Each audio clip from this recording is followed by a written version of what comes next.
Good morning, everyone. It's 9 o'clock, July 14th. We'll begin the regular council meeting. I'll note first off that Reeve Mianeg is joining us virtually. And I'm going to try and fill in her absence, chair the meeting here this morning. We'll go through, first of all, with the review of the agenda. Is there any additions to the agenda? We do have one. Councillor Turcato? Yes, I'd like to add a closed session discussion around business related to a third-party business item at some point. I guess it's just related to a possibility of a business coming to the region. Okay. Any other additions to the agenda? Someone want to move the approval? I can accept the agenda with the addition. Thank you. Declarations of conflict or pecuniary interest. Is there any items on the agenda today?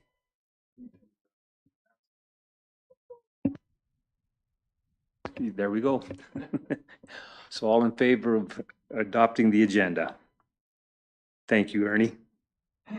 And actually, we'll go on to the review of the minutes then for the June 30th council meeting. Everyone's had a chance to review those. Motion to approve them from someone? I'll make that motion. Okay, thank you. All in favor? Okay. Favor. Moving on to item 4, declarations of conflict or pecuniary interest. Any matters that we're dealing with today that would require a declaration of conflict of interest? Seeing none. Is there any announcements or recognitions that we want to bring forward? Deputy Reeve, I have a few. Go ahead. So I would like to just remind people this weekend is Barnwell Days, so there's lots of activities going on there. Tabor Motocross asked me to announce that the Alberta Championship Motocross will be taking place out at their track, and Vauxhall Ag will have their first public event at the new revised rodeo grounds, which will be raising funds for Halo. That's all I have. Thank you.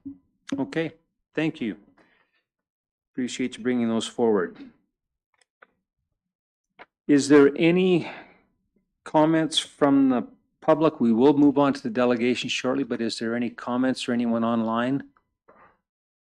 No one online other than. Okay, thank you.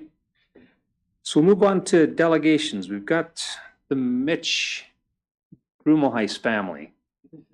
So I met Mitchell. Come on up to the table there. I met Mitchell at the beginning of the meeting, and I was introduced to Mason, who's the cow boss. But there's a few more that have come in. Maybe we'll just start with introductions.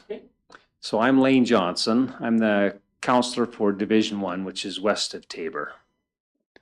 We'll go on over to Murray. Murray Reynolds, Division 6, in area. John Turcato, Division 2, which is south of Tabor. Martin Condor, Div 7, Vauxhall area. David Torrey, I'm Division 3, Grassy Lake area.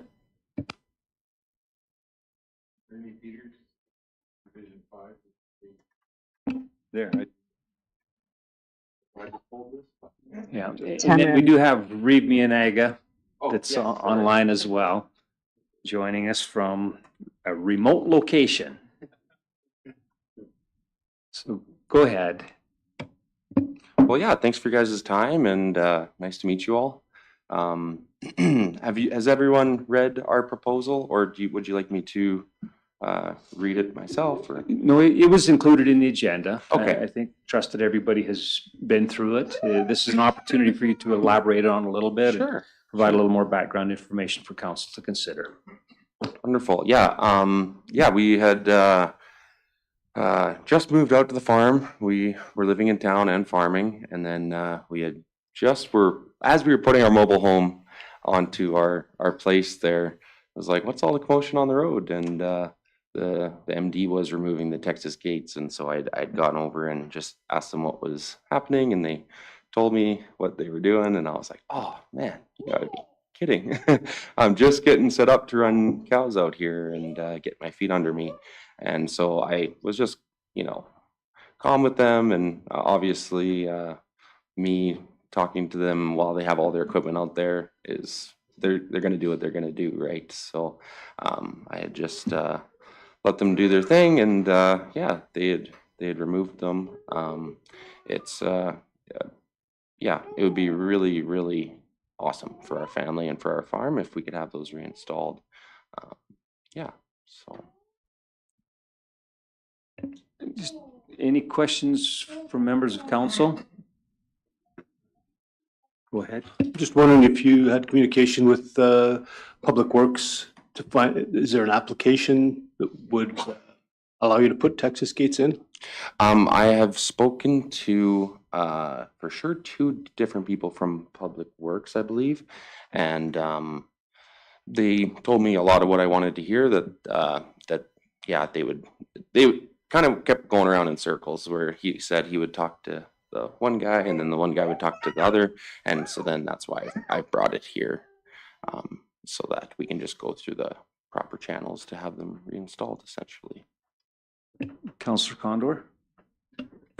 I'll go the other way. So, seeing your land butts right up to, did anybody contact you and advise you they were coming out beforehand to relate that it was going to change your business, or you just showed up and Yeah, getting they. removed? Oh, sorry. Yeah, no, they were out there, and I did ask them that at the time. I said, you know, well, how come you guys didn't talk to me? And they said, well, you're not a cattle guy. You're just having. And I kind of was like, well, I'm trying to. You need the Texas gates to have the cows, and the cows need the Texas gates. So, they did talk to my neighbor, which it also affected, but they did not talk to me before removing them. Yeah. Oh, just because I'm in the oil patch or whatever, so it's a like kind of a blanket area. I'm not sure how it works for the cattle or whatever industry, but in oil, it's a blank area. You cover sheet everybody in the area, whether you're in that business or not, to make sure everybody knows everything that's going on. So I'm not sure if we missed a step there, or if that's how that's how it is. I'm not. Be interesting to see how that works. Not really.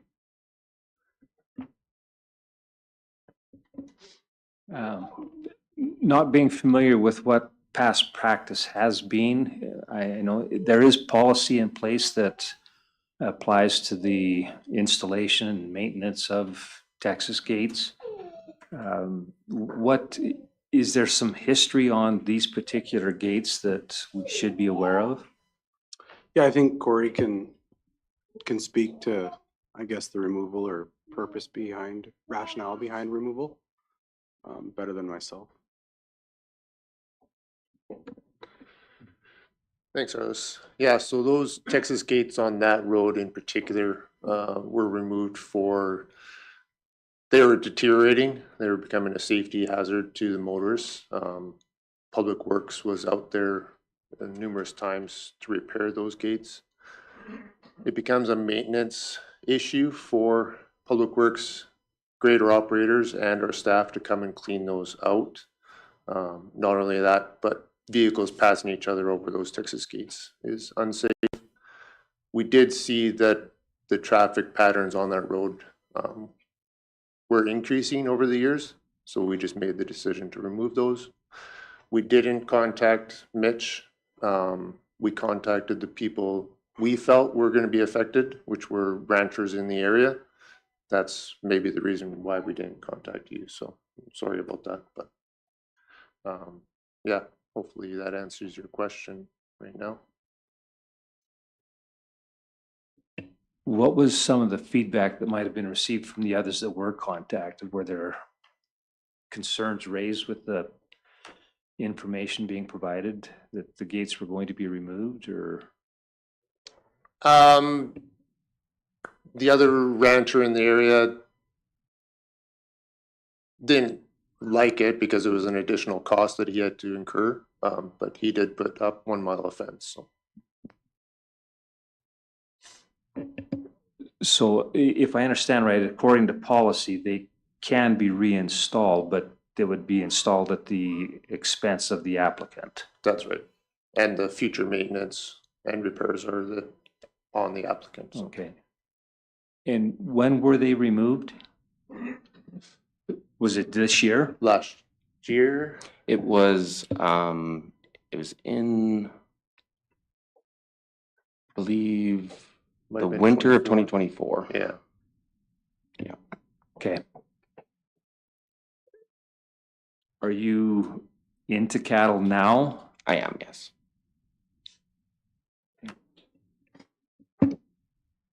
Councillor Condor? We, I don't know if everybody here is familiar with the area, but there's a paved road that got put in to the north coming into there, which helped with the access to the King Arthur Resort, which was probably the main user of all the traffic going there. So there was a road put in for convenience for all the traffic coming in from the north to there. So the Texas Gate really weren't an inconvenience because we put in a nice road to access that property. So it was more of a shortcut for everybody to go through the Texas Gate. So I think that's why there's more traffic, just because of shortcut. But we put a nice road in from the north going there. So really, it's more of a shortcut. So now with the Texas Gate on, it's probably going to be way more traffic. Yeah. I think we put a nice road going the other way to convenience the business going on there. And now we've definitely increased the traffic going the other way just for a shortcut, even though we spent millions of dollars on a road coming in from the other direction. Yeah, can I add to that as well? Yeah, I'm out there morning till night all the time.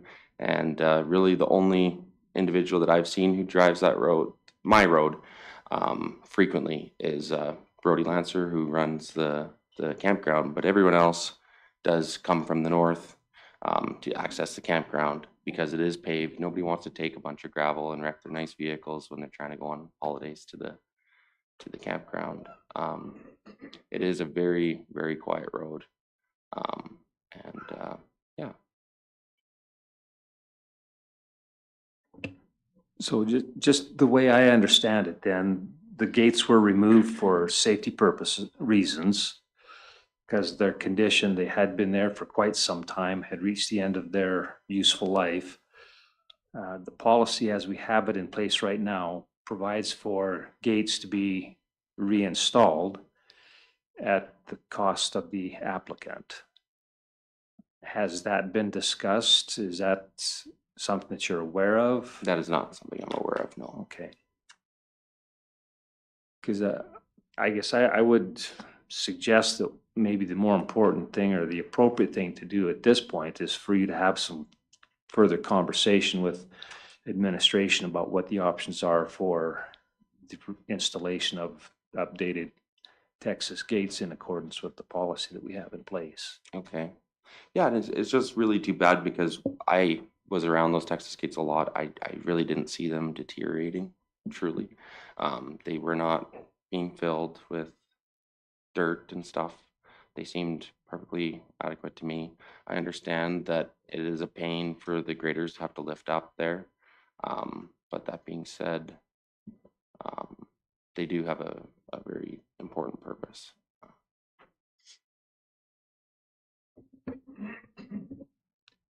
Any other comments from council? My only comment is now the question is it cheaper to put in Texas gates or is it cheaper to put in fence? I don't know. It's just a thought that was going through my mind.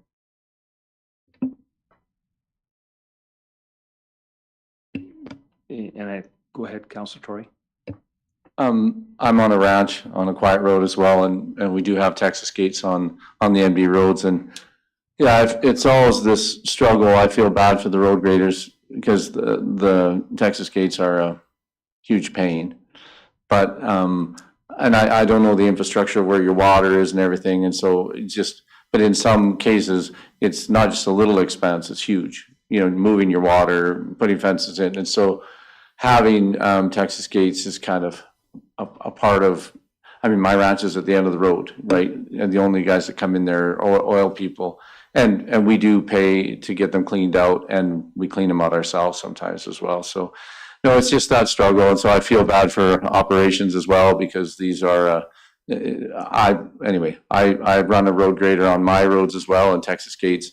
I've drilled into them with my, and so I've had some scary moments with, not on an MD road, on an oil road, where I've jammed my blade into a Texas Gate. So I can totally see, that. So I guess we go through the process and see if there's a way, because obviously I'd love to see you have your Texas Gates back. So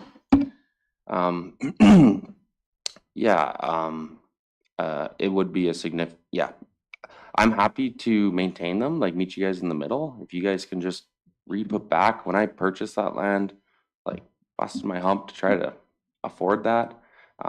That is, running cows was a part of that, being able to make the payments on this land. And so if you guys can just undo what you did, put it back to how it was when I purchased that land, I can maintain them. That's fine. But if you could just, I'm guessing you guys still have them. Just reinstall them, please, is all I ask. I guess what I would suggest, the appropriate thing to do is to engage with administration on what the options are to have them installed in accordance with the policy that we have in place. And have that discussion. It's my understanding from the policy that once a formal application is submitted in accordance with the policy, the request comes back to council. Council can deal with it after the application has been submitted under the policy. If that's okay? Okay. Appreciate you coming in. Realize that this is an important matter for you. And appreciate that you've taken the time to come in. Yeah, thank you guys for your guys' time and consideration. I appreciate it. Thank you.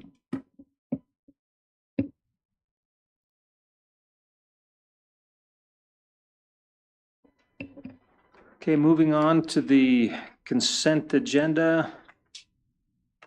Couple of items that are in that portion of the agenda.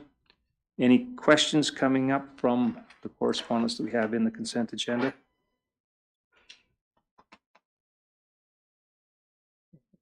So the first one is the Transportation Economic Corridors, confirmation that we were not successful in our application for funding under the AMWWP program. And then another one from Transportation Economic Corridors, likewise that the STIP program, which provides bridge funding, has been fully subscribed as well. Then there is one additional letter of concern that has come in. So this one has been submitted by Stacy Jensen. Pertains to the Purple Springs Road. I know Reed Miyanaga, you have reached out to Stacy and had some communication with her on this matter as well. Yes, and I would like if this letter could be removed from consent agenda. The only discussion that I would have, and so whether council would entertain it now, would be a motion that this letter be taken into consideration as we have further road discussions. So I could make that motion now or wait until the section where you pull things out of the consent agenda. Now, in requesting that we remove it from the consent agenda, are you wanting to deal with it later on during the meeting today, or this would be referred to a future meeting? Yeah, referred to the committee of the, well, whatever the, yeah, it'll be committee of the whole when we're doing 2027 road budget discussions. Okay. Are you prepared to move So that? I can, yeah, I can move to accept the consent agenda with the removal of the third item, Range Road 14-5 letter of concern. Okay. Any questions on that motion? All in favor? Opposed? It's carried. Thank you. Moving on. Item 9, the upcoming meetings and events schedule. Is there any events that are on here that we need to discuss further? Counselor Chikado? I did add something and shared notes just now. And so MD of Tabor through South Grow has been invited to a Government of Canada trade mission to India, October, it's in my notes here, just hold on. October 12th to the 17th of this year. And so I think it would be important for us to send someone, whether that's staff or either administration or council, on this mission. There's something to think about in the future. How soon is a decision required on that matter? I would think, but by the next meeting, we should have that decision made. So maybe the next council meeting. So we probably bring that one forward for consideration during the next council meeting then, okay? If we could just have a placeholder for it in the upcoming meetings and events, that would be awesome. Okay. Any other events coming up that we do require some further discussion or representation at? Reed Mianaga has referred to the fact that this coming weekend is the Barnwell Parade. I'll be there participating in that. Others haven't strong interest in doing so. I'm sure that there's an opportunity as well. But the MD will be represented there.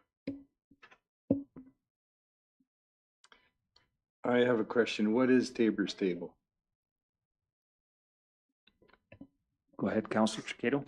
It's a long table dinner with locally produced products. And it's hosted in the park here. It's a joint effort with the Joint Economic Development Committee, which is Tabor, Barnwell, Vauxhall, and the MD of Tabor. And I think it's also the Chamber of Commerce of Tabor that puts this event on. This will be the 4th year, I believe. It's been very successful in the past. Thanks. So in addition to the local elected officials, it's also an opportunity where there's representation from several different provincial. Yeah, provincial and federal. You see our MP, it used to be Martin Shields, would attend, or some of his staff. David Bexty or his staff has participated last year and I think the year before as well. So it's very well attended by both local politicians as well as other individuals as well. And I think we're going to have we've got a number of invitees that we've invited as well. And I don't have the list in front of me of other MLAs and ministers that will be attending as well. Just one question I have. This is in conjunction with other tours that are going to be taking place earlier in the day with that group. Yes, we've invited a number of ministers and MLAs to participate in a short food tour, I guess, if you want to call it that, of value-added processors in the region. Value-added processor as well as a vegetable grower in the region that will be touring them around to that prior to the dinner. So I think that this would certainly be something that provides benefit and coverage for the community. And I would encourage members of council, if your schedule allows, that you make this an event that you plan on attending. Anything else on the upcoming items or I think- events? Deputy Reeve, we did have a couple of things come in after the agenda was issued, so Lace can highlight those. Okay, just so please, for thank you. awareness. Yeah. Yep, so those calendar invites were sent to council, but they won't be on this spreadsheet. So there's the Alberta Sugar Beet Growers Tour and Lunch on July 22nd, and the grand opening of the arena, the Town of Tabor Ice Arena, on July 31st. So again, those are in your personal calendars. They didn't make this spreadsheet. They came after the agenda was sent out. So the reopening of the arena, that would certainly be a nice event to have representation at. the sugar beet growers, is there an expectation that council be well represented at that? Has that been an annual event in the past? Yeah, I think there's been maybe one or two that have been able to attend, but it just depends on availability. So. I'll try to fit that one in.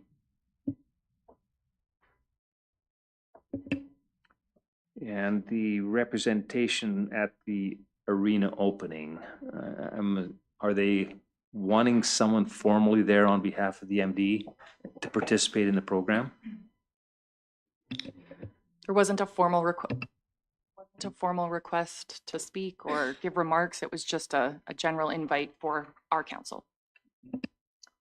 Yeah, so through the rec board, they reached out to me and asked me if I would say remarks. So I'm available.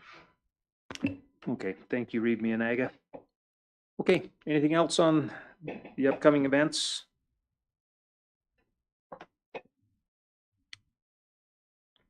Okay, let's move on then. Item 9.2, Grassy Lake vacant lots inquiry. Yeah, so this memo ultimately is in place to, in an effort to satisfy information requests that had come from council a little time ago. It provides detail with respect to, I believe it was specifically those 4 blocks in the southeast portion of the municipality. References that ultimately they are a little bit constrained or constricted by a setback because of a formerly operating landfill, historical. So that the memo here outlines that there is that constraint with respect to them, with, I guess, some minor suggestions of what could be done with it, but nothing too significant, I guess. I can go to the. Could you just bring to up highlight. the slide that has the lots? Yes, that's it. Yeah, so there's both servicing constraints for some of them, but also the setback, which is the next attachment. And So it's these, which specific lots are they on These- that drawing? these ones here where it says too low for service, Okay, and it's those 4 4 of them. right in the lower corner there. But yeah, one thing I noticed when I was looking at the information, the setback circle from the landfill site takes in a lot larger area. Absolutely, yeah, so it does constrain the overall area, definitely. At least from a significant residential development perspective, as far as I understand. I mean, what's there is ultimately grandfathered. However, if they're going to be making significant, large alterations, it's a bit of a different story. Councillor Tricado? Just wondering if this, if this circle would also include non-residential, or would there be an opportunity for non-residential uses within that circle? Yeah, so the memo references, make sure I get this right. The memo references residential, food related establishments, hospitals, schools are a no-go there, but there could potentially, based on geotech and soil suitability and whatnot, be opportunity for light industrial.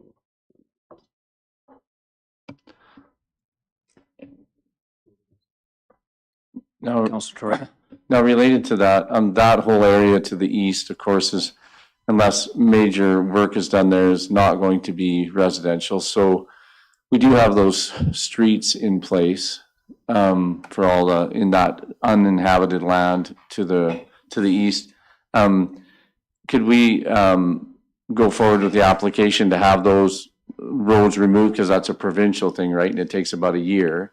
In order for us to have that more ready to move on some light industrial stuff. Like You're talking about this area here, correct? Yep, that area there, all those streets that are in there are provincially, once we put them in there, their roads are the province. So in order to get them removed, we have to make application to the province. Wondering if we can start that process so that we're more ready to be able to put in an industrial site in there. Right, Brian, do you know the status on the actual subdivision plan there? Like, was it followed through with completely? To have that registered? Are you aware? That was just a plan that was registered. Those lots aren't individually titled. So in order to, yeah, you're correct that we would have to go through a road closure process with the province to have those closed and to consolidate all the independent little 20 or 15 meter strips of lots. So Yeah. yes, that's one of those things that has been on our radar for quite some time, knowing that we were developing lots to the north for residential, and this probably for a number of reasons wouldn't be ever developed into residential lots. So just one of those things that hasn't been completed yet. So would a motion from council be the appropriate next step to get those streets eliminated? Yeah, we could essentially relook at the subdivision plan, right? Which would include dealing with the roads. Right. I just, from my experience working on this before I was a counselor, it would look like it was a year-long process. So it would just be nice to get that application in so that clock starts, so we can get rid of those streets and then work on our details. Specific to the roads, yeah. Yeah, the roads. Yep. Yep. Yeah, that can be initiated. We'd have to initiate it via bylaw. That's fine. That's just the process. One thing to note, so the MD owns all the land in that block with the exception of the 2 parcels that are privately held. Yeah. Yeah, correct. So anything that we plan on doing, we would need to make sure that they're aware and on side with Yeah, whatever the plans are for that And there's no- larger area. There'd be notification requirements. Absolutely. Sure, yeah, proximity and notification to utilities, all that goes along with road closures, yeah.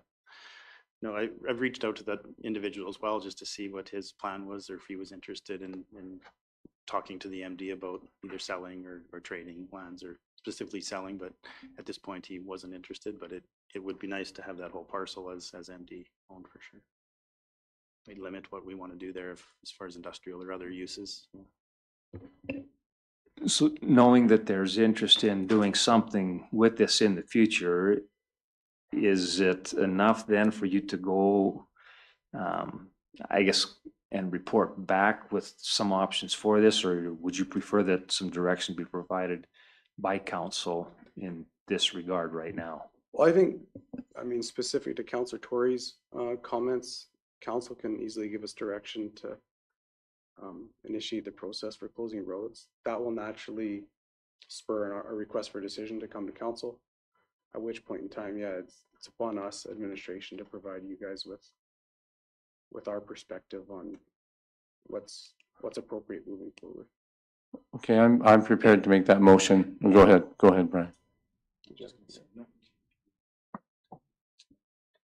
Oh, I didn't see that. Okay, I think we're good, but figure that out in a second. Sorry, just tech issues. Sorry, Councilor Tory. So Lace, have you read Councillor Tory's mind and are able to come up with the wording for a motion that he wants to make?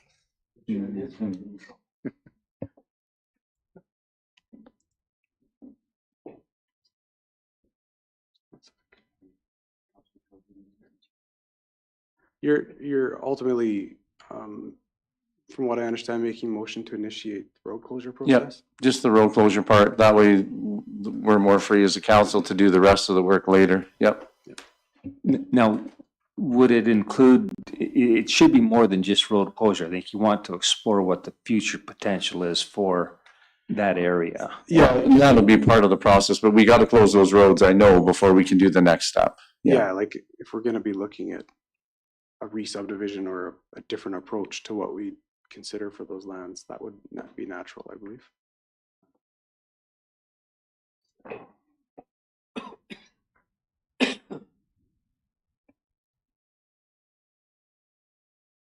We'll just pause and wait for a motion to appear on our screen.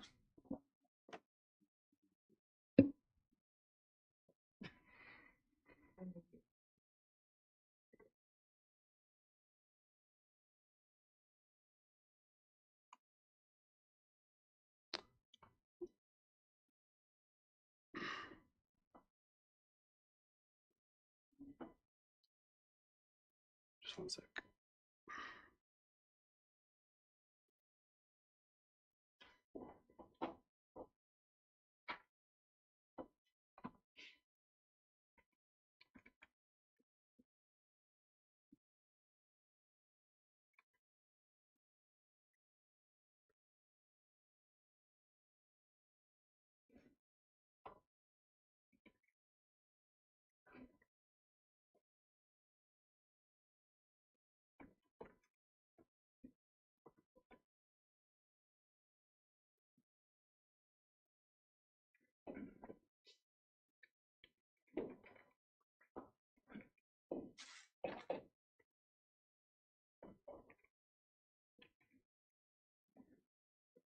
Does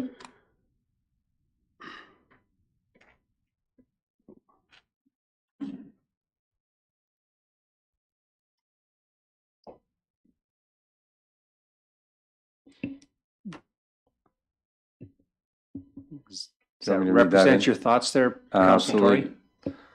Absolutely. The motion that the MD of Tabor initiate the road closure process as it relates to the southeast reference lands in attachment B to be brought back to council for further consideration. Okay, so that's the motion that's on the table. Any discussion? All in favor? In favor. Okay, thank you. That's carried. No, I, Just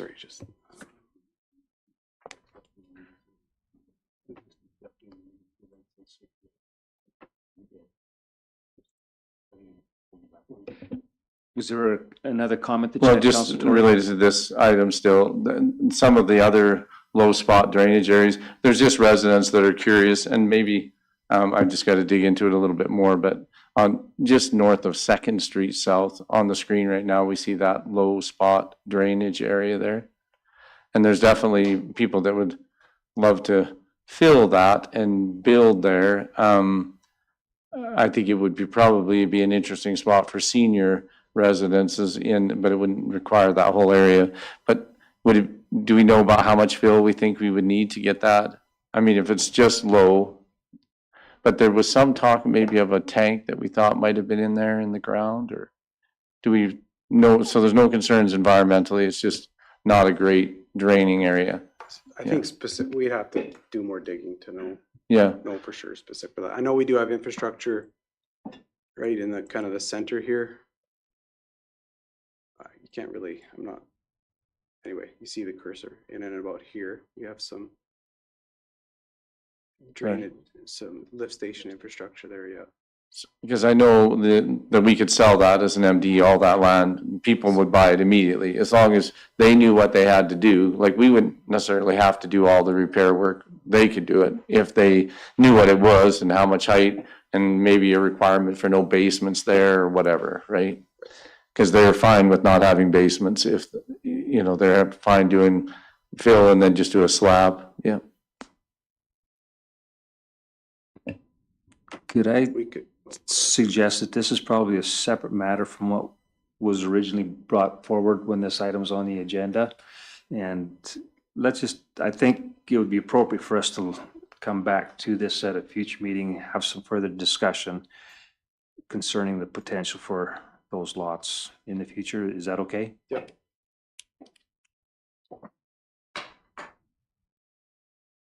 Yeah, that's fine. Councilor Tory, was there something else that you think we should Well, be doing on these right now? When I made these requests, the idea was to try to, everybody in Grassy Lake is trying to find places to build. They prefer on the south side of town because that's where the school is. And that was part of the intent of the request is all of the vacant land, just what do we do to make this saleable so people can build on it when it's already got streets, it's already got sewer and waters nearby. And so, I mean, even those ones to the very south there above Fifth Street, where is just where it says no sewer. Is there anything that could be done in those no sewer ones that are outside the circle at the very south end of town there? Yeah, that area there. Is there potential for something to be done there? Corey, could you speak to the servicing aspect of that area? No. Then I guess ultimately, we missed the mark a little bit on what you were. Right, okay, and we can deal with it later. I just know that there's definitely demand, we can sell this land and get the money, and it's right next to the school, right? The school's right there. And so there's definitely a lot of interest in that vacant land. This land over here by the landfill, I realize is going to be a longer term problem there, yeah. So anyway, all right, anyway, that's what I'm hoping for. And then, So maybe a second motion then, just that we investigate the potential development of some other vacant areas within the hamlet? Sure, I know there's developers that would take this land off our hands and do the repairs required. And then that fills in the town instead of big empty spots in there, and it's a great location and it doesn't need sidewalks or any of those things. It isn't expensive for us to do anything there. So maybe just a motion to request that administration come back with information on the potential for additional development on other vacant lots within the hamlet that might require some improvement In for addition, development purposes. in addition, you can also refer those developers to us to initiate that process too. Okay, yeah, But we'll follow up on that resolution as well. But if they're ready and chomping at the bit, then I mean, we'll look at it and see how we can help them. okay. And then if we Because can- they wanted and to then- know, the like, is it even a possibility? And you're saying it probably is. Could And be. so then I can refer them to you. And then Yeah. if we can't help them, I'm sure they'll come here and tell you guys to make us help them. Anyway, to me, I would like to make the motion that I find out, because to me, it'd be a little more proactive if I can tell them these lands are available, they will need mitigation or something done. But then I can instead of it just being one person, because these are happening in group meetings there and people are like, hey, we're interested in this land. It would make it more fair for everybody if we could say, yep, this land is available. And then whoever is interested could come to the town. But anyway, I'm hoping to be able to get more residences in there near the school, and there's a lot of people that would love to live there. Okay. So are you wanting to make a motion, or would you just go back and refer the inquiries that you're receiving to administration to explore the opportunities that might exist for them? I think if I make the motion, then we'll be more ready when they come. Yeah. Okay, so your motion is going to be? That we at least have some research to know what would be required for the vacant land in Grassy Lake for development, so that when I refer people, or if there's a group of multiples, that there's kind of a fair playing field. I could say, we know there's a certain amount of work to be done, but you guys can go talk to the MD about it. Yeah. Perfect. Thank you. I motion that council direct administration to investigate the potential development of infill vacant MD Tabor land within the hamlet of Grassy Lake and present those findings to council at a future meeting. Any discussion on that motion? All in favor? In favor. Okay, thank you, Remy and Aga. Motion carried. Councillor Torquato has let me know that on the upcoming events and meetings, the motion is required there as well. Councillor Torquato, do you want to take care of that? I'll give you a motion to receive the upcoming meetings and events as information. All in favor of that motion? In favor.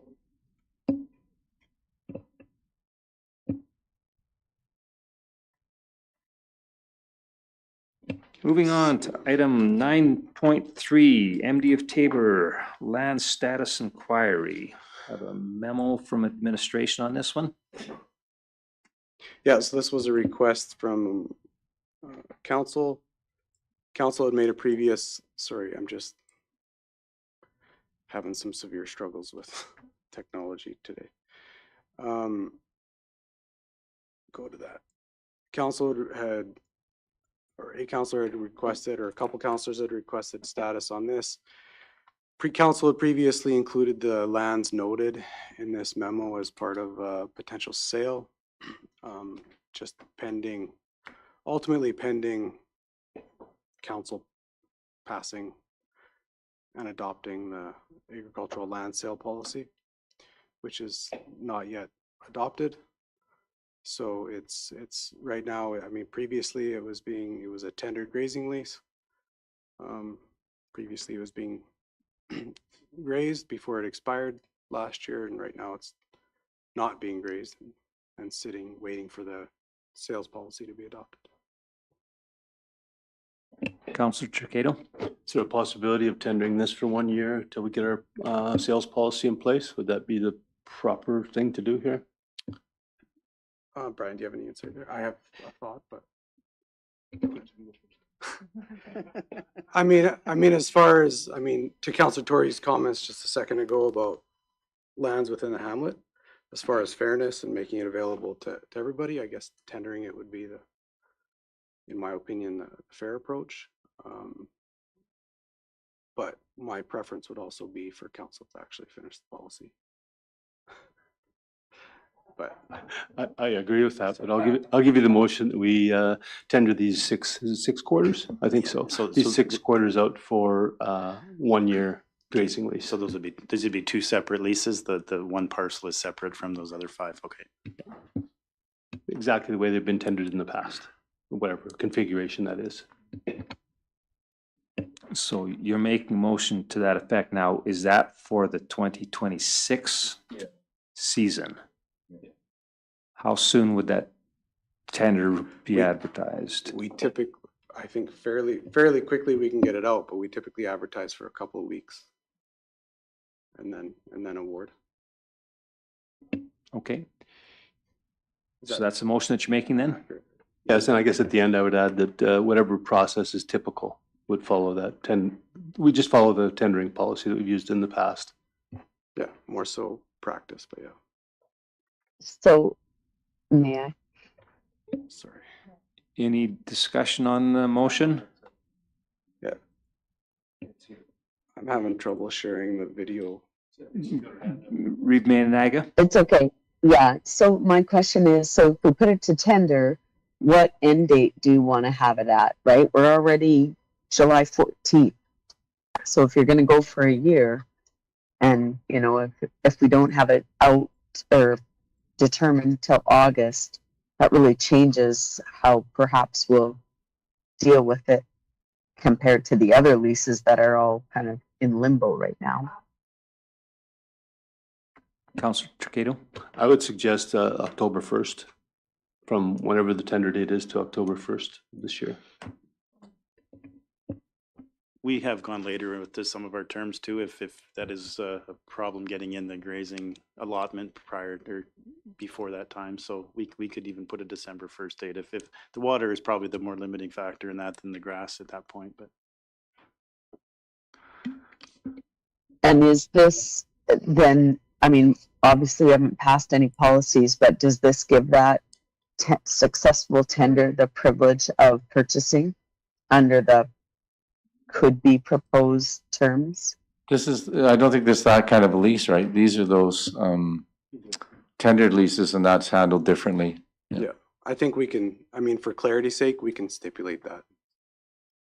Just for Okay, clarity. as long as it's clear. Yeah, as long as it's clear for people that they don't think they're getting that opportunity. And even then, that opportunity doesn't exist because you still don't have policies to it. But I doesn't hurt to be clear. Okay. Good points raised. We do have a motion to move forward with a short term for the 2026 season only. Yeah, for the 2026 grazing season ending December 31st or December 1st, whichever is Okay. best. All in favor of the motion? In favor. Thank you. Motion carried.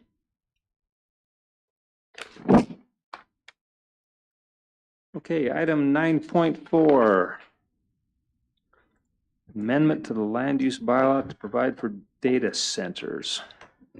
Yeah, so this memo is before council, mostly just kind of as information sharing.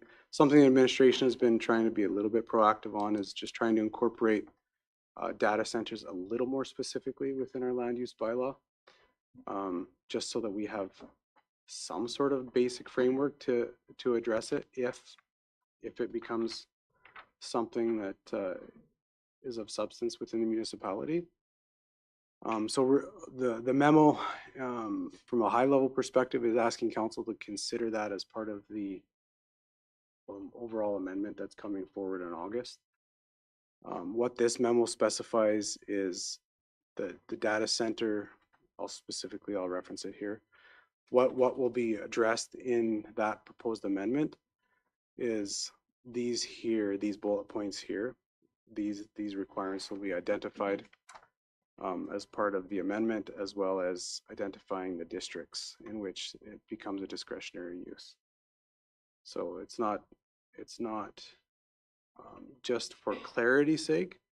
It's not any sort of approach to even remotely consider them as a blanket approval process. This is just a regulatory framework, having it in place so that we can address a matter if and when it comes to the municipality. It's not, there's no active applications. There's not even a knock on the door. It's just trying to be a little bit prepared, that's all. No, it'd certainly be appropriate to have something in place that would guide council through the process if in fact an inquiry comes. Correct. And the approach here with ours, as the memo references, is we're trying to be a little bit more of a flexible approach, simply because there are changing provincial regulations as well. So we're trying to be a little bit flexible to that as well. Okay. No, I appreciate you bringing this forward. I think that it would be appropriate to include it in the amendments that are coming back to council for the August 18th meeting. Is there any questions that council has of staff? I see Bonnie's online and in a position to respond quickly to any questions that council might have. I wouldn't mind just an overview of what Bonnie thinks about this. Okay. Keep it to 20 minutes, Bonnie. All right, I'll keep it short. I do just want to emphasize for council that, as Arliss mentioned, this isn't new to the land use bylaw. In fact, currently under the land use bylaw, we could deal with data centers in the industrial class B use. When the land use bylaw, the new land use bylaw was being reviewed and contemplated during the sort of preparatory period almost 2 years ago now, data centers were mostly in the form of what we had seen as cryptocurrency mining. And of course, that's evolved quite significantly. So currently in the land use bylaw, we do have under rural industrial class B an allowance for what we call a data warehousing, which can also include cryptocurrency mining or data centers. But it does not have specific parameters associated with that use.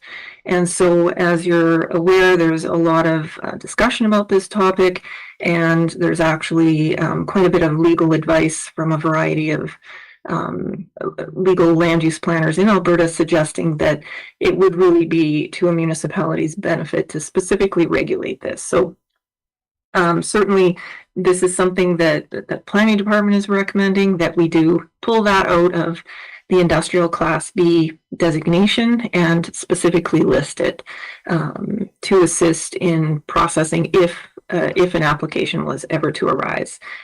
We do have some fairly substantial requirements for alternative energy, which have been working well in terms of public consultation and other components that we are proposing to include in this data center general approach for standards. It is also consistent with what a lot of the other municipalities in the area are doing. So we do see this as a valuable and necessary amendment to the land use bylaw. Thank you. Any other questions from council members? Someone prepared to move that this be added to the amendments to the land use bylaw when it's brought back for council consideration in August? Councilor Takeido? I can give you a motion that the Municipal District of Taber Council refer the addition of data centers to the amendments to land use bylaw number 2011 for council consideration at the August 18th, 2026 meeting. Any discussion? Those in favor? In favor. Carried.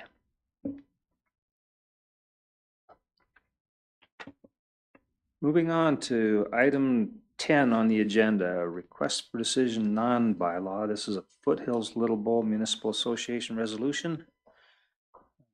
You see we've got Regional Fire Chief Cote with us here. Maybe have you come forward and share some thoughts or comments on this? I know Councillor Takeda has some comments as well that probably want to make. Yeah, so this was a matter that ultimately council moved forward as referenced in the resolution. The only thing that needs correction is that it's not specific to food bank funding. It is specific to the fire training aspect of the RFD.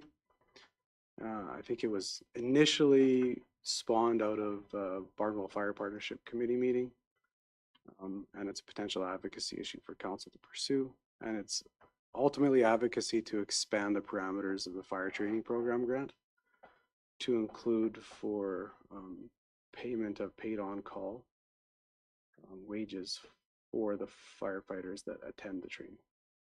Right now, it's not currently a eligible cost. Do you have anything to add,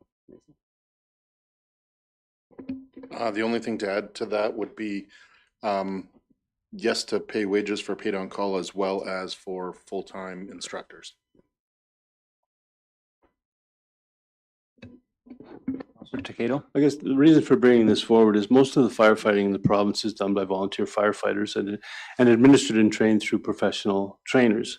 And both of those aspects aren't currently allowed to receive the grant funds back from the province. And I think this is a missed opportunity which creates more expense for municipalities when we're just trying to assist in getting trained firefighters to be able to fight fires.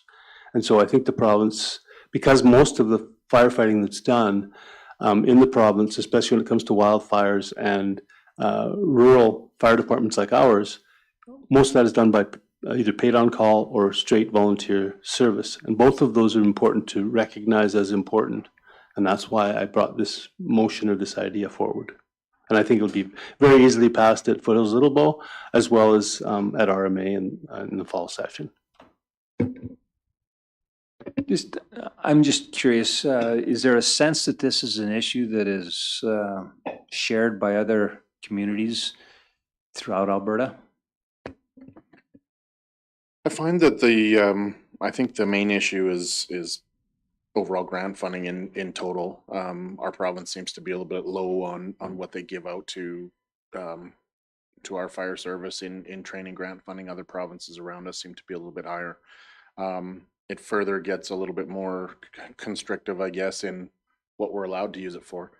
Like I said, if we could use it towards some of those wages, it would help offset our costs as a municipality.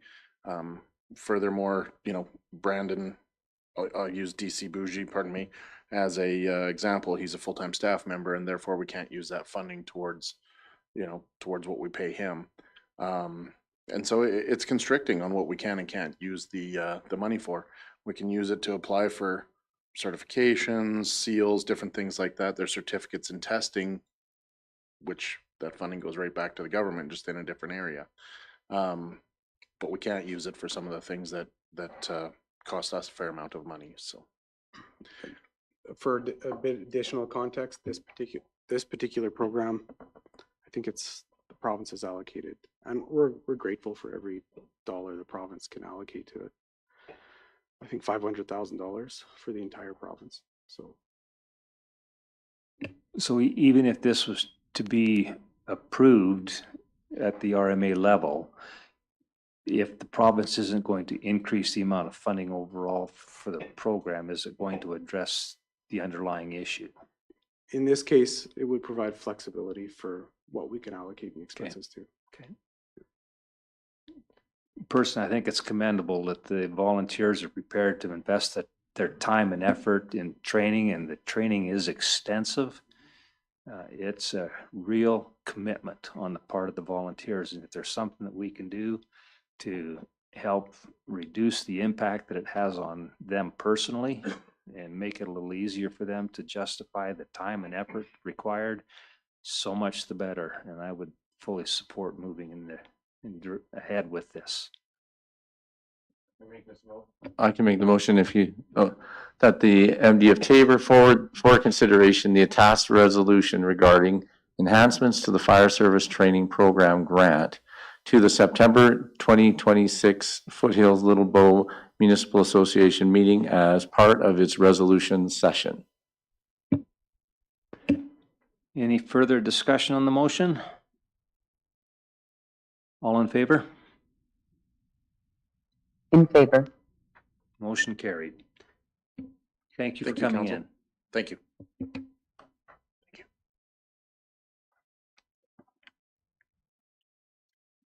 Item 10.2, school zone signage request. So the municipality had received a request with respect to placement of school zone signage. Municipal operations received the request ultimately and has reviewed it, and this RFD outlines those perspectives and administration's recommendation as per the bylaw. As per the bylaw with respect to traffic control devices, the CAO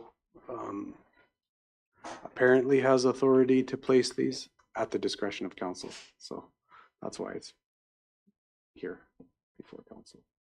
Corey, do you have anything to add specific to this scenario? The only thing to add is that we did follow the Alberta Transportation specification requirements for our recommendation. So Any questions from council on this? So I can make, Go ahead, Reeve Mianaga. no, I'm ready to make the motion when you're ready. Just the one note I had, in looking at the map, it looks like the school zone comes right up to the point where there's a T intersection anyway. And the fact that we would ask people to be slowing down shouldn't be an issue when you consider the location coming up to the T intersection. Okay, Reeve Mianaga, you're prepared to move that make that motion? I am. That the MD of Tabor Council approve the installation of school zone and speed reduction signs for Cameron Farms Colony School. Any discussion? Yeah, I've driven through this area a few times, and with big trucks, we've hauled big equipment through there. And it's just nice to get your head aware that there could be children around. Like, even if you're slowing down, it's just nice to be watching. If you see a school zone sign, it just makes you think, because that's not what I think of when I drive through there. Oh, there's a school here. That's not what I think. So that's great. Yeah, especially in a rural area, you're just not thinking that there is a school. And I guess it might be wrong to assume, but would there be a school zone ahead sign installed? Or will they just come right up on the fact that you're entering a school zone now? we'll install the applicable signs, so school ahead and school zone, and a speed reduction. Okay. Okay, so we have the motion. All in favor? Motion In favor. Motion carried. Thank you. Item 10.3, surplus auction revision. So this is just the surplus units or equipment that's going to the auction. Yeah, and the driver behind this, just for clarity's sake, is after signing up with the Enterprise Fleet Management Program, there's additional pickups that will need to be surplused, or that will now be in place to be surplused. So that's why this is coming back again. Someone prepared to make this motion? I can make that motion. That the municipal district of Tabor approve the revised surplus equipment list as presented. Any discussion? All in favor? In favor. Motion carried.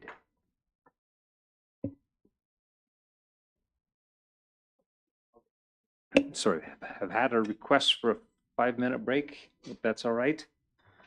And we'll come back and deal with the governance committee bylaw number 2035. 5 minutes.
We had item 11.1, bylaw number 2035, governance priorities and finance committee bylaw. So ultimately what this bylaw is proposing, it is proposing to replace what we reference now as the committee of the whole bylaw. As far as it coming into place and being active, it's proposed that it become active ultimately right after the organizational meeting, annual organizational meeting upcoming. Simply from a scheduling perspective, that's when we adopt our new schedules for the year for meetings. It's proposed that it be held quarterly. Naturally, if there's extra or additional meetings needed, those would get called and scheduled. One thing that is different in what's being proposed here, I'll actually refer to it just because I want it to be clear, is the section with respect to, it's section 15, which gives a little bit of authority to this committee of council to ultimately approve strategic planning updates and amendments rather than having to bring them to committee and then bring them to council for approval. Just a small effort to streamline that aspect of I guess council's jurisdiction with respect to council's priorities, strategic priorities. And then it does reference here again in the red line that subject to third reading, it would come into effect on October 27th, 2026 as well. And I'm obviously open to questions that council might have. Any questions, discussion from council? Councilor Cato? I think this is a good move. So quarterly and any one of those topics could be brought up, whether that's governance, policies, or finance, or all. Governance priorities. So when it references priorities, we're talking about council's strategic priorities. Governance is ultimately where the policy realm would come into play, as well as like the service programs. And then the finance committee, more specifically with respect to budget and any audit related matters that come up. So this matter was discussed during our last committee of the whole and referred to the council meeting. I guess just maybe for the benefit of the public that isn't going to be closely familiar with what the changes are. From my understanding, this is just providing a little tighter fence around the topics that we deal with during these meetings in the future. Yeah, and it also, I guess, from my perspective, it also might narrow the amount of policy items that come to committee. So in other words, I would call them perhaps minor non-substantive amendments to policies or service programs. They would just probably come straight to council because it's just kind of regular review.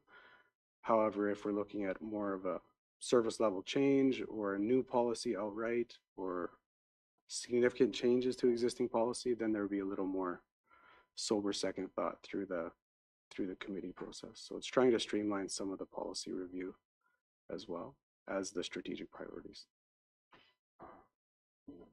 Councilor Takedo? When you say quarterly, that would be for sure quarterly or as needed or up to quarterly? Well, I say quarterly because we've adopted the practice of quarterly review of our strategic priorities. So that's kind of driving the quarterly requirement for it.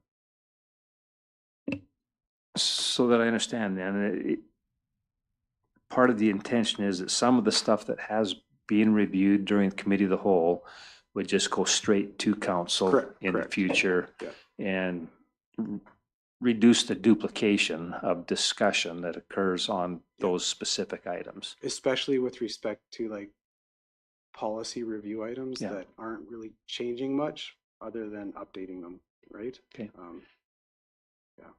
One question I had, and I'm sure the intention is that this meeting is going to be live streamed as well, just like committee of the whole was. That would be my expectation from council. Okay, just so that there's a clear understanding for everybody that is involved in this discussion. Okay, any other comments before we give a motion for first reading? Read me and Aga, was that a hand raised? I'm good. Okay, does someone want to move first reading of this bylaw?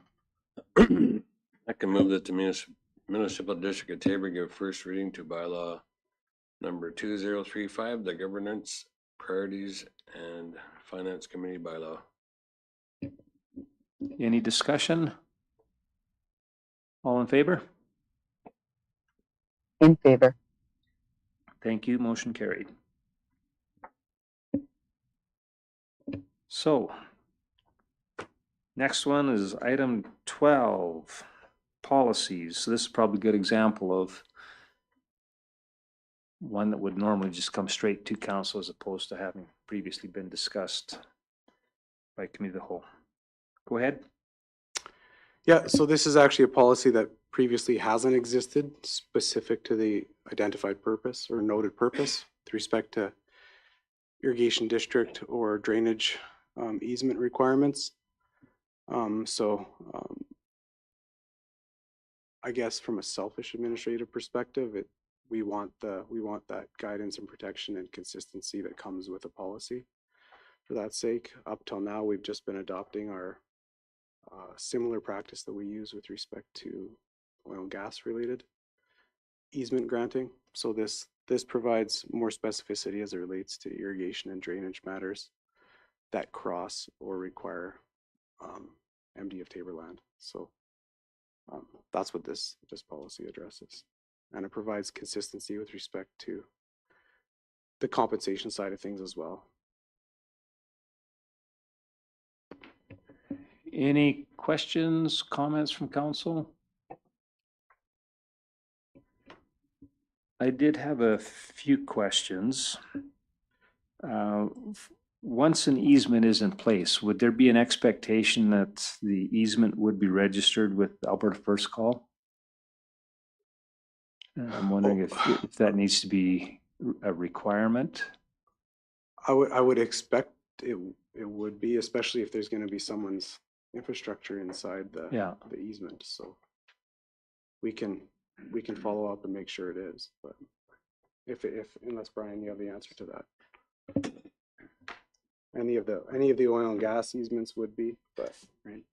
I think because it's going to be registered as a utility right of way, it'll show up in land titles as a designated right of way. Not so some of those blanket easements are just put in place over land without a surveyed plan registered along with the easement, and those you can't tell where they are because they're not registered with title. So it'll show up on spin where the pipeline is. Kind of negating, I guess, the need for being on first call if they're doing their investigation about where future encumbrances are on the land. Like if another proponent comes along, or oil and gas company or whatever it might be, they'll do their due diligence in looking at the land titles and registrations that are currently on the land to see what they have to avoid. Because a farmer, they may or may not go to land titles, but they're also not going to go to I'll go to the first call either. So I can pretty well guarantee that they will not go to land titles. Right, and they may or may not do spin as well. I guess. I mean, sorry, first call or click. But before you dig, or click before you dig. Would it be appropriate to require that it be part of the first call? We certainly could, yeah. That program? could be part of the.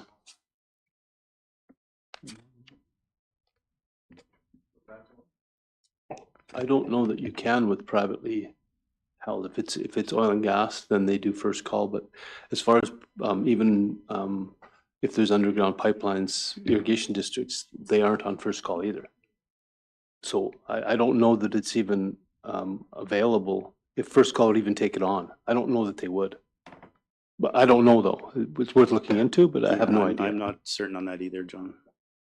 I mean, we can follow up, and if it's something that can be accommodated, we can figure out a process. Another question I had, the value of the easement. So if they're crossing the MD's land, they're going to compensate the MD for the use of the right-of-way.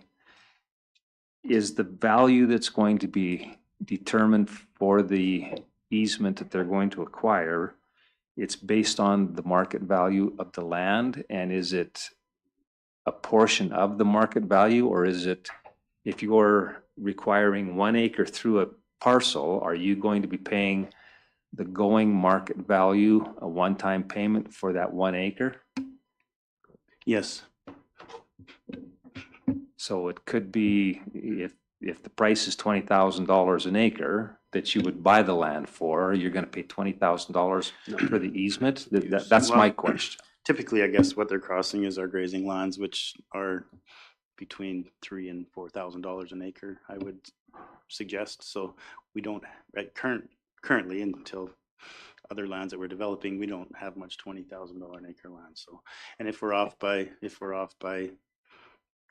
we don't nail it down, if we're probably go on the high side. I mean, we're suggesting we're going to use FCC rates because they update them annually, along with any other market value that we know just from the dealings we do with lands. So if it's $4,000 or $3,500 and they're only asking for an acre or two, it's really not that substantial a difference of what they're paying for their easement. Okay, Councillor Takeda? My understanding that when you're paying for its loss of use, and you wouldn't be actually paying for what the market value is for purchasing the land. So that would be whatever lost amount of crop or whatever you're damaging would be what you'd be paying for, not actually the cost of the land itself. Is that the way it's? No, the damages would be paid to the leaseholder, but the payment for the easement itself would be due to the MD of Tabor, a one-time payment. Yeah. This is how it's done in the oil industry. They pay the price of that land, even though they're only leasing it and only getting an easement. They pay the full value of the land to the owner upfront. Future damages depends on who's the occupant, but there is that upfront payment of the full value of the land. Because there's no annual rental after that. It's a one-time thing. So when you have an oil gas pipeline crossing your land, you only get paid for the first year consideration. And it's it's this proposed policy that establishes that method. Right. Okay, thank you for that clarification. Another question, there's a reference to remediation. The assumption that I'm making is that when we require remediation to be done at the end of life for whatever is in the ground, that it does not actually require the removal of what's in the ground. No, the remediation is reference to the surface. In the last question I had, Article 9 on the easement document itself, it says that if the municipality requires the area for municipal purposes, the applicant needs to relocate their installation or their infrastructure. Now, is it clear what a municipal purpose would be in those situations? Because if it's not, I think it needs to be really, really broad, that municipal purposes could be anything council determines. Well, it's ultimately, in this case, municipal purpose and landowner are one and the same, right? So it's determined ultimately by the landowner. If we want to be more clear about that, then what I think it's already fairly clear, but we can, but it would be at the discretion of, in this case, the landowner.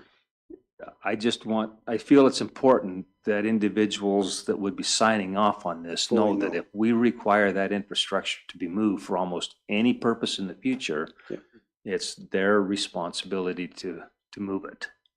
Councillor Takeda?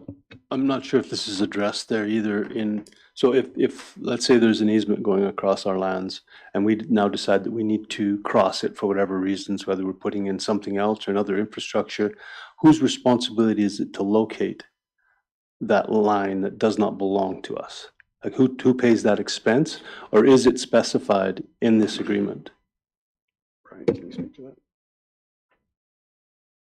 I don't know if that is specifically addressed in this or not. I guess I can't recall which section that would be, but If it's not, I would suggest that it be placed there, because we have done this in the past on our own lands, and it's been very beneficial. And those two items from Deputy Reeve and Councillor Takeda, we can amend both the policy and agreements to reflect that. And that's- Provided council gives that direction. And that's the way it is with most utilities, right? We call first call, we don't have to pay to get it located. They have to send somebody and locate it. Yeah. Yes, but I mean, even for daylighting it. So if there's an expense to daylight it, and that's a requirement of the owner of the infrastructure, that be done on their cost. If you have it specified in the agreement, then it is on their cost. They would then have to have it daylighted. It wouldn't be the responsibility of the landowner to daylight it. It would be the responsibility of the asset owner.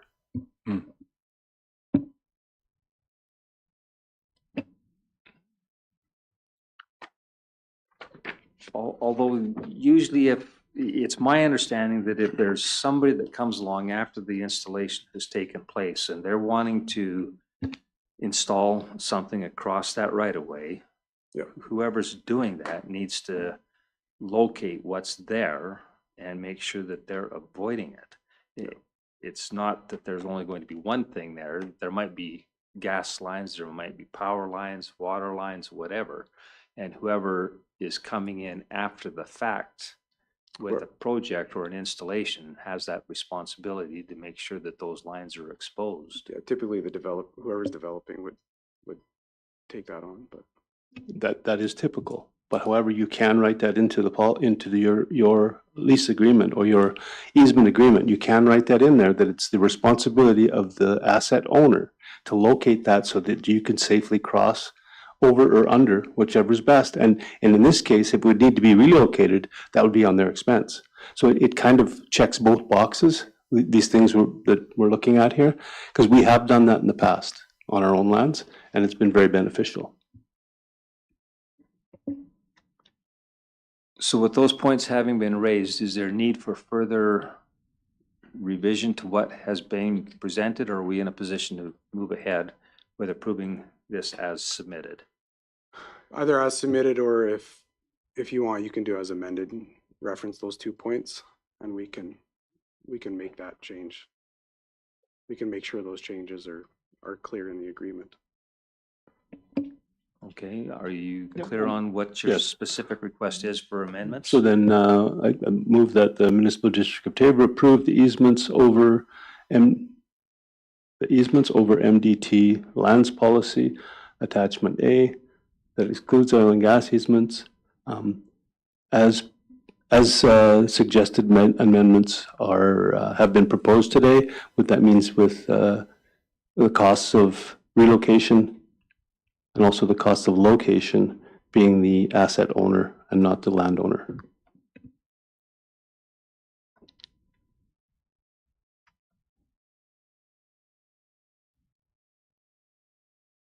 We'll put that up here shortly.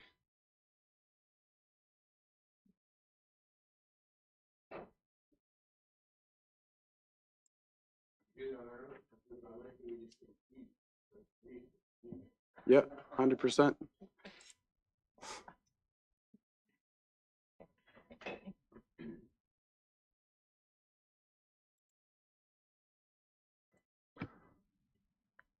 Can I ask a question while we're waiting? I really like how it protects the landowner. What if it's a different developer coming in? Like it's two utilities, it's not us as a landowner. Like on your land, if a different group wants to come through,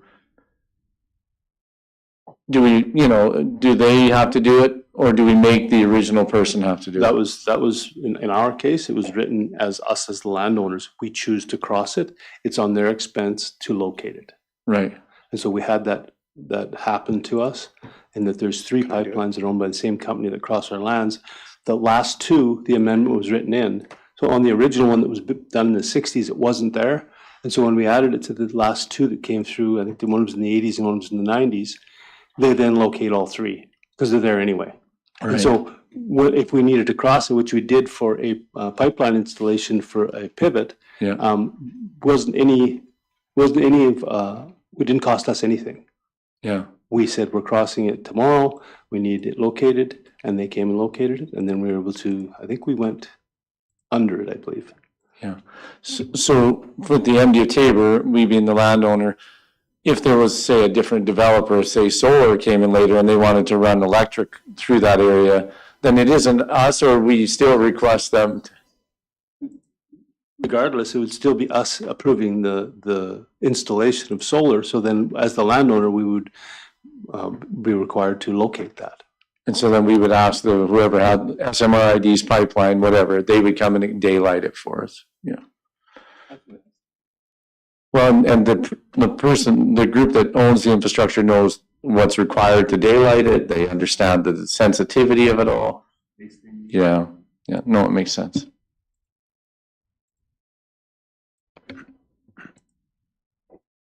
I guess it's no different than on our scope project. We had lots of pipelines and infrastructure in place there, and those folks, the Inter Pipelines and the CNRLs, came out and daylighted all their infrastructure for us at their cost. Okay, we've got some wording that has magically appeared on the screen. Does this represent your thoughts, Councillor Tricato?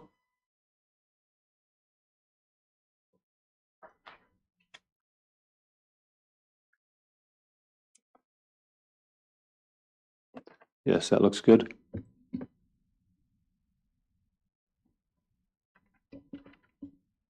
Any further, so you're prepared to move that? Yes, I move that the municipal district of Tabor approve the easements over MDT disappeared lands that excludes oil and gas assets as amended. The costs of infrastructure relocation for any purpose determined by the landowner be the responsibility of the asset owner and not the landowner, and costs of location of infrastructure being the responsibility of the asset owner and not the landowner. Any further discussion? All in favor? In favor. Motion carried. Okay, item 12.2. Equitable taxation policy development. Request for decision is there for review with council. Yeah, so this is another matter that had come before, I think, Committee of the Whole recently. There was some feedback and suggestions provided to incorporate into that. One was, and I've highlighted them in red. I'll go to it in the attachment.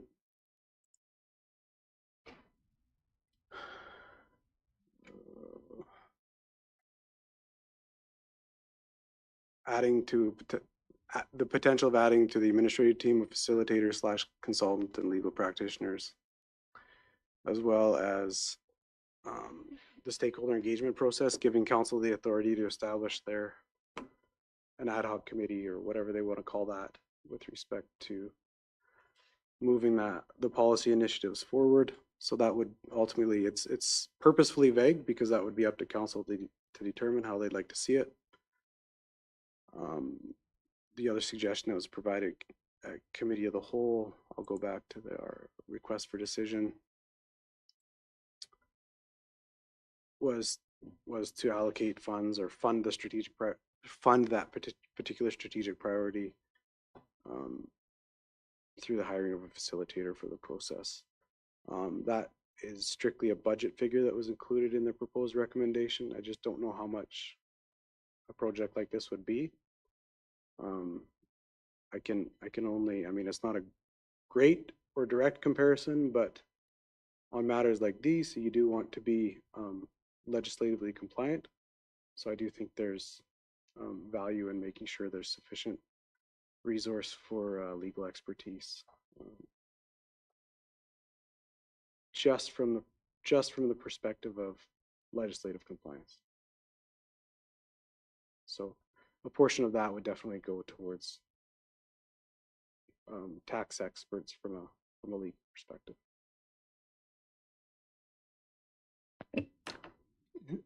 Thank you for the information provided. I have found this really helpful. It provides some context that certainly meets my expectations. And I don't know if other members of council have thoughts or comments that they want to share on this.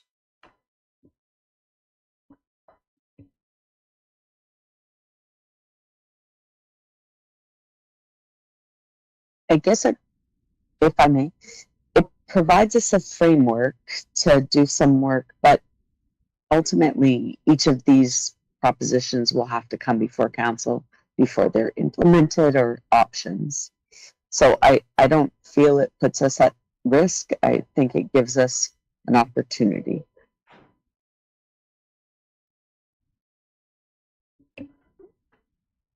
One question I had, you referred to the fact that it would provide an opportunity to bring in an outside support or service provider. Has there been some consideration given to how that selection process would take place? Would you put together a full request for proposal and go through a bit of a competitive process? So in the RFD, I do have under next steps here, yeah, draft RFP for procurement, right? So that would be naturally be a competitive process. That might be split into two different RFPs, like one to facilitate the policy development process and one to facilitate legal expertise. It's tough to find two in one, but maybe there will be. So that's one of the, that's likely, depending on council's direction today, that's likely the next step. Anticipated timelines. What are the thoughts around when this would launch? When would we actually be going through the engagement process with the public? So I would hope that my answer is acknowledged. I acknowledge my answer is vague, but it's because it's somewhat reciprocal. I'm looking for feedback on what council's timeline would like to be. And my thought would be by the time we get procurement in place, we're looking at kicking the project off probably in October-ish. And then you establish your schedule, your engagement or phase of that schedule with the facilitator that's been selected. So I realize that's vague, but it's intended to move forward to keep consistent traction on the project. I will recognize, I'll take the chance to poke again, and you guys can poke back, and that's fine. But I do recall during strategic priorities that we didn't really want to start this until one of our other major projects was finished. So I would always encourage us to be able to resolve those policies with respect to land matters as soon as we can. I know that we're still implementing council's last direction on those land related matters, but once those are back, hopefully they put us in a position to at least finish the policy side of that and begin implementing it. So The one thought that I have, if we're going to be reaching out to the industry that, I guess, not just the industry, all the industries that could potentially be affected, and inviting participation, we would want to be aware of what their time constraints might be around seasonal commitments that they're going to have as well. So that's going to be key. for sure. Yeah. No, that's fair. And something again, I'll add if I can, Deputy Reeve. Administration will be here to support absolutely the project through, but from a community perspective or a political will perspective, we'll be relying heavily on council from that leadership perspective.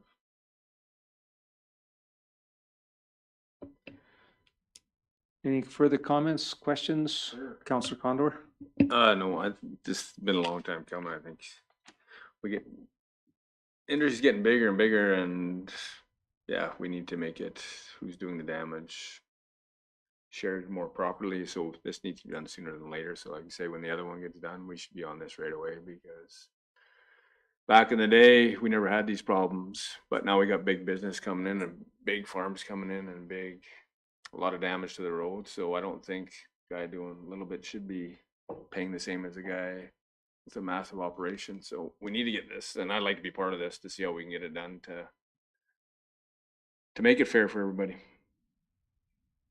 Yeah, I would think, given the potential long-term implications and the level of interest that there's going to be from the public, that it's going to be key for all members of council to be quite deeply involved in this, because it's going to draw a lot of interest and has the potential to impact a lot of people significantly.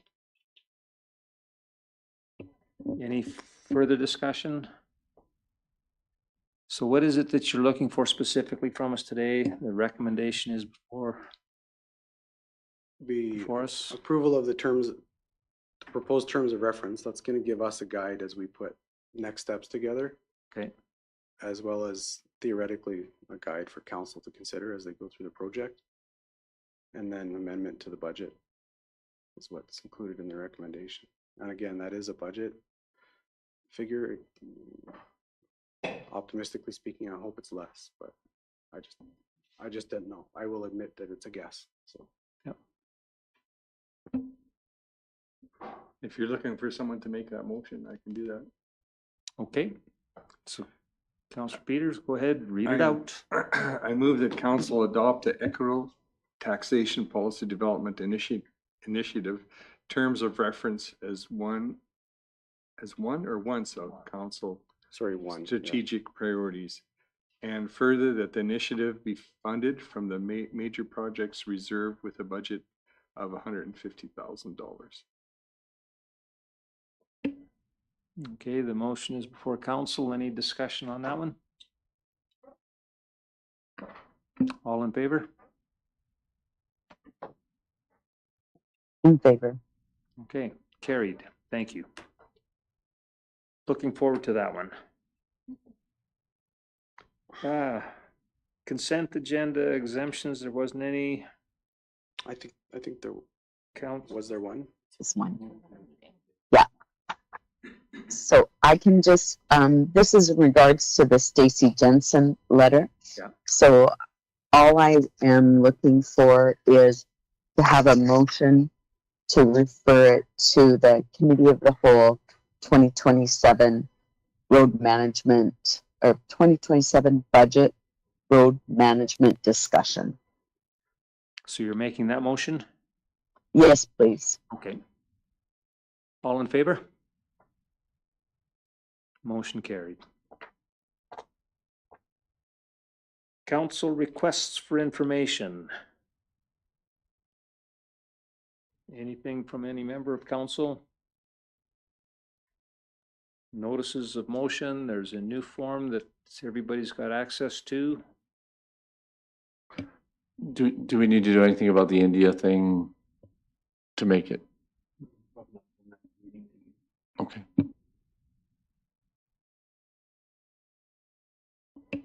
Okay, I think the only other thing that we need to deal with then is a motion to go into closed session for the discussion on business interests of a third party.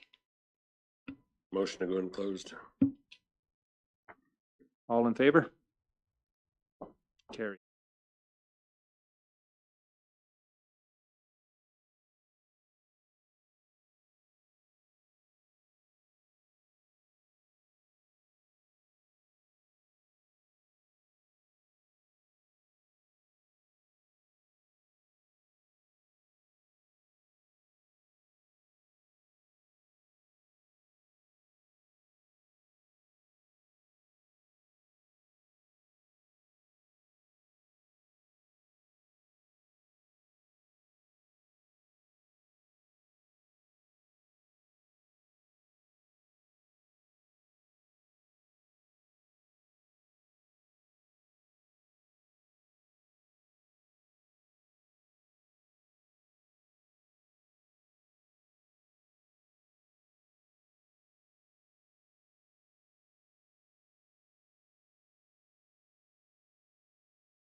I move we come out of closed session.